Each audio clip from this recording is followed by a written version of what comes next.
Okay guys, so today I thought I'd do some client stories and just some stories in general on people trying to get the business. Now it's very fascinating, and yes, it's the afternoon and it's warm today and it's December and I've got energy. Yes.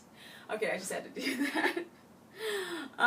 But yeah, okay, so one of the stories was a girl who's not a client, but I just thought it was so interesting. So one of the girls I spoke to today, which actually got me all in the mood of talking about fitness competitors, because I've been talking to a lot of guys and girls lately. And so one of the girls I spoke to, she did 2 competitions, both competitions menstrual cycle bye-bye.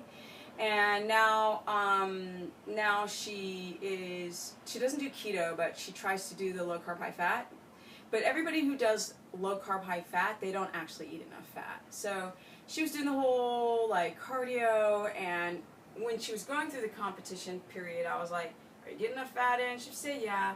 But now I found out that her menstrual cycle left her body twice, and I was like, well, you're 26 years old, and basically that means menopause, right? Your body thinks that it's so stressed out that having a baby, no, we need to conserve energy.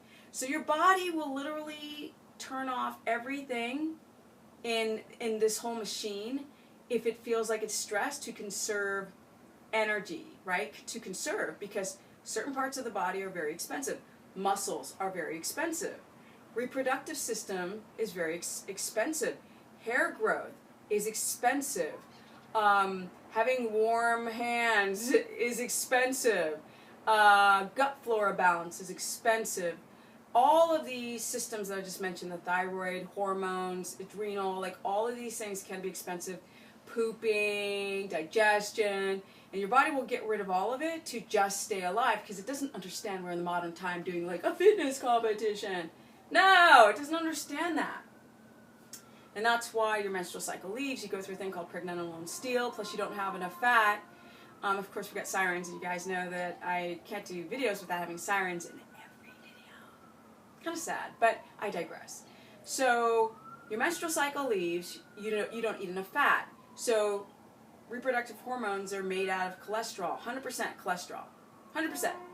And even though our body can recycle and make 75% of its own cholesterol, that 25% from diet is important to help balance the reproductive system, because you don't want your body to use raw materials that it's not meant to use to make, reproductive hormones, because you don't have enough cholesterol or saturated fat in your diet.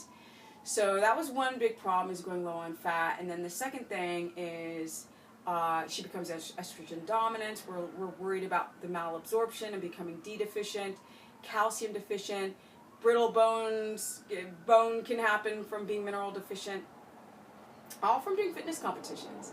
And then I didn't really ask her about her hair, because if your hair starts falling out in clumps, which I'm sure it did, dry skin, get constipated or have loose stool, moody, cranky, low energy, all those typical things, can't sleep. Now your adrenals are having to overcompensate for the lack of nutrients in the body, which you don't want your body to eat from itself. So your body starts pumping out adrenaline, which is also norepinephrine, which then you have cortisol. Then cortisol starts to break down amino acids in muscle and in tissue to feed your fledgling brain with glucose. So you're catabolic. So a lot of these people who do the fitness competitions, they're very catabolic, and that's a problem. So they bulk and they bulk and they bulk and they bulk and they bulk, and they develop diabetes bulking.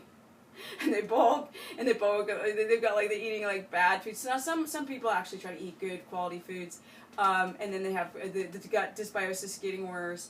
And then because of all the cardio and all the lifting, you are putting stress on the body, which creates a thing, called pregnenolone steal, which is cortisol robbing from pregnenolone, which is a precursor to all your hormones. And that's why your menstrual cycle goes bye-bye. And that's why, you hit a plateau. You finally go to a competition and you just don't get bubbly enough. You're kind of flat. You don't look as good as that you hoped. And now it just comes down to how low body fat you have and how vascular you are and all that crap. So the thing about this particular story was the fact that she'd lost her menstrual cycle. Now a lot of women are like, oh, thank God, it's like, but once you do that, you ever see women who are older, 60s, 70s, 80s, and they're just, and they're like cellulite all the way down? That's what your menstrual cycle at 26, when it goes by, is going to happen to your body if your body's, the thyroid and the adrenals are in an upset. We don't want that, because the skin loses its elasticity and you're just putting yourself at risk for cancer because of the estrogen dominance, and then the thyroid stops working and a lot of these women become hypothyroid. And I'm just like, what? Okay. So now here's another, this is a client though, and this is a client who's like, I can't sleep at night. I'm like, okay, you can't sleep. And he's like, I've tried everything. I've tried GABA, and I've tried tryptophan, and I've tried melatonin. I've tried all these things. I've tried drugs. I've tried, and I was like, okay, well, magnesium, our soil is depleted magnesium. It's kind of like the only supplement I really suggest on keto, because, you know, I don't want to suggest supplements. People are always asking me what brand, and then like a lot of these things are chemically activated and junk supplementation. So, you know, I wish I had all the high quality supplements, and they're adding like sugar and maltodextrin to their supplements, and it's a nightmare. So, I said, okay, I said chamomile tea, and the only thing about chamomile is if you got candida, I'm not really into the tea bags because it has a lot of mycotoxins, but I digress.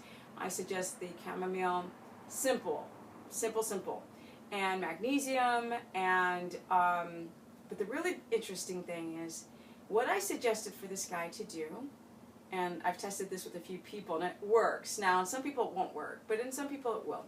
Most people. So, of course, you want to turn off technology. You can listen to an audiobook. You can't watch TV. You can't, like, be on your phone or iPad or any of these things. No, if you got issues with sleep and you're having a hard time keto adapting or just getting the business, what I suggested was stand, right? Because when you have your whole day and you're tired at night, you want to relax, right? You just want to kick it. But what if, let's say, 45 minutes to 30 minutes before bed, you just stand like this, and then you listen to an audiobook, and you breathe this nice diaphragmatic breathing from the diaphragm to lower your cortisol. So get really relaxed, but you stand.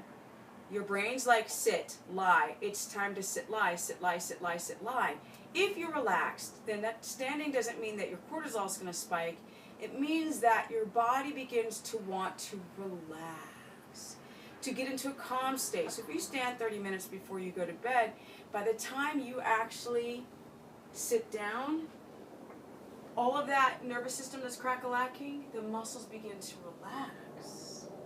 And you just feel so like, oh, it's so good to sit down. I'm just so, you know, because you know what it is like when you're on an airplane and you got like somebody sitting and there's no space and their elbows on you and you're like this, you're like, gosh, if I just had this row of seats to myself, and just think about it. If somebody leaves, you're like, oh, I stretch out. Like you immediately have this feeling inside. So those are some client stories, which it worked. It was amazing how standing for 30 minutes, as cuckoo, cray as that sounds, it worked. It doesn't work with everybody, because if you fight it, your cortisol might spike and do the opposite. Okay, guys, if you want to learn more, and don't eat at night because you'll have undigested food in your belly, yes, and that'll putrefy and it'll spike your glucose in the morning, and you can't keto adapt, you can't lose weight like that, make your sleep crappy. So if you guys want to learn more, go to stephanieperson.com. Ta-ta. Stephanie the Business Person, my Facebook fan page, or Stephanie Ketogenic on my Instagram-y. And I'm just stoked, right? I really want to do a video about like the lessons I learned, but I think that's going to be my next video. So peace out.